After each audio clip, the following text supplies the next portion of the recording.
Halo sahabat Baitsaida, bersama ini Dr. Dasat Mulijono, Kepala Bagian Jantung Rumah Sakit Baitsaida. Pada hari ini saya akan membawakan topik yang sangat menarik ya.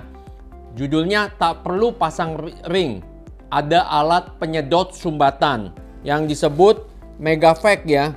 Nah, ini saya perlu bahas ya sehubungan dengan Presiden kita menyatakan bahwa 2 juta warga negara kita yang berobat ke luar negeri dan 165 triliun devisa menghilang. Nah ini ya, kita lihat logonya ini seperti ini. Ya, menyatakan bahwa di rumah sakit di negara seberang ada alat baru nih. Ya, dia perbarui terus, padahal ini udah muncul berulang kali. Diperbarui, ada dokter ini bisa melakukan tindakan tanpa pasang ring, tapi melalui alat bor ya katanya untuk membersihkan penyumbatan. Nah pada hari ini kita perlu membahas ini bahwa ini benar atau hoax atau berita yang tidak benar. Nah saya mengingatkan di Kode Etik Kedokteran Indonesia, tugas daripada seorang dokter terutama yang cinta Indonesia ya, harus memberikan pengetahuan ya, menjadi pendidik dan pengabdi sejati kepada masyarakat. Dan juga karena kita cinta Indonesia, maka kita harus memerangi hoax ya. Jadi jangan kita biarkan begitu aja karena itu bahaya, menyesatkan masyarakat. Nah kemudian ini di-re-endorse ya oleh MKEK ya, Majelis Kehormatan Kode Etik Indonesia ya, bahwa dokter-dokter yang memberantas hoax atau informasi yang keliru itu mendapat pujian mulia ya. Jadi itu penting diketahui oleh masyarakat. Nah alatnya seperti ini ya gambarnya ya, nanti pada akhir sesi ini akan saya lihatkan. Jadi supaya tahu alatnya itu sebetulnya ini masalahnya karena masyarakat kita ini banyak yang kurang fasih dalam bahasa Inggris ya. Kalau kita lihat alatnya disebut Megafect dan di situ ditulis mechanical thrombectomy ya. Nah, kuncinya di thrombectomy. Thrombectomy, mechanical thrombectomy ini alat apa sebenarnya? Nah, the device removes, jadi daripada penggunaan alat ini gunanya adalah untuk menyedot ya, blood clot, bukannya plak tetapi blood clot atau gumpalan darah bahasa Inggrisnya blood clot. Ya jelas di situ disebutkan. Nah, dalam klasifikasinya alat ini disebut mechanical thrombectomy. Ya, nanti kita jelaskan ada 2 macam alat thrombectomy itu. Ada 2 alat untuk menghilangkan blood clot ya atau gumpalan darah. Yang pertama adalah mechanical thrombectomy, yang satunya lagi ada manual thrombectomy atau dilakukan dengan tangan ya. Jadi Megafect di sini jelas-jelas dituliskan adalah mechanical thrombectomy ya, bukan pabriknya sendiri tidak mengklaim bahwa alat ini untuk menggantikan penggunaan balon atau pemasangan cincin ya. Nah, jadi thrombectomy itu adalah alat yang dipakai untuk menyedot trombus ya atau gumpalan darah supaya tidak terjadi embolisasi atau gumpalan itu pergi ke daerah yang lebih tepi ya, sehingga koroner itu, pembuluh darah koroner, fungsinya bisa dikembalikan ke normal ya.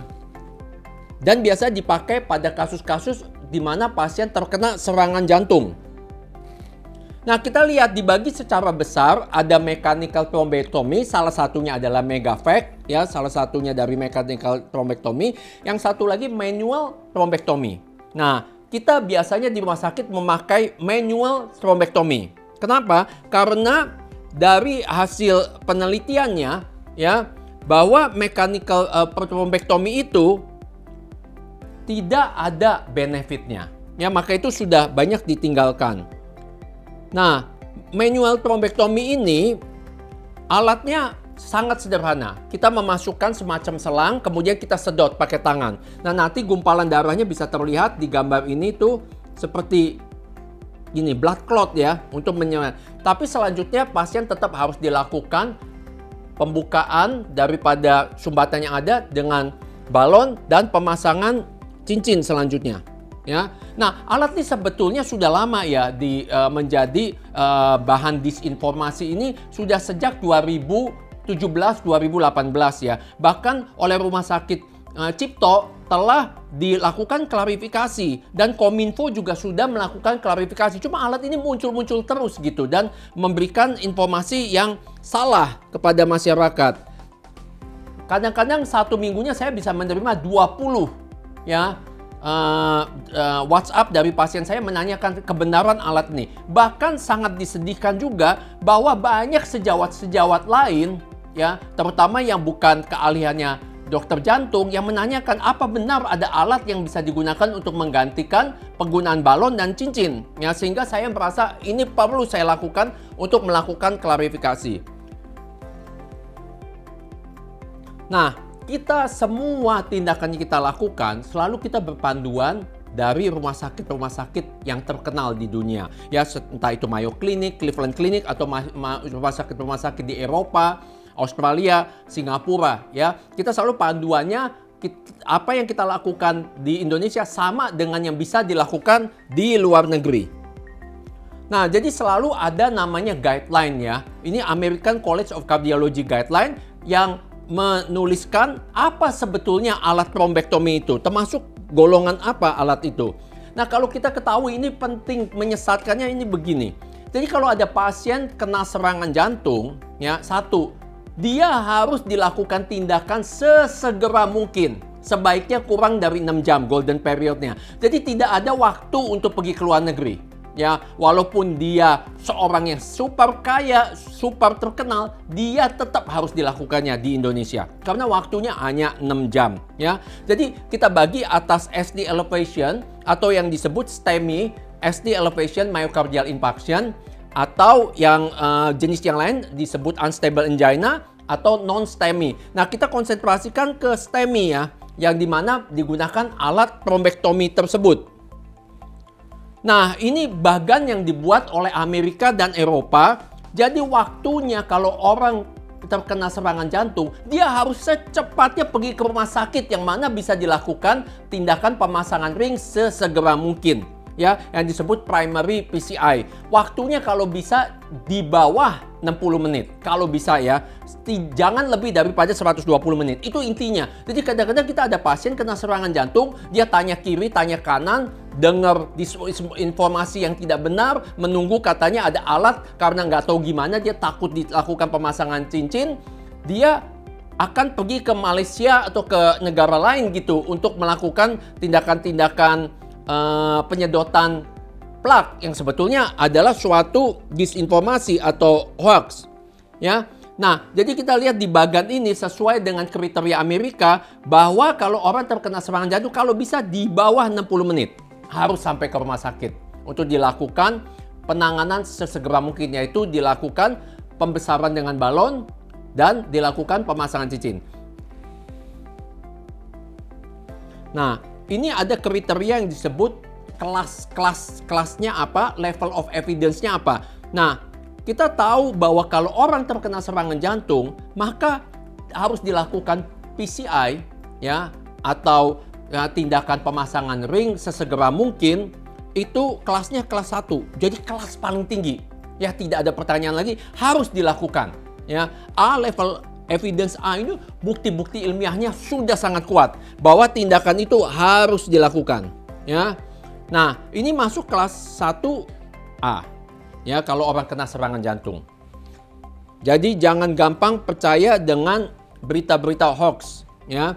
Nah, ini kelas 1 tadi sudah jelas harus tindakan tersebut dilakukan.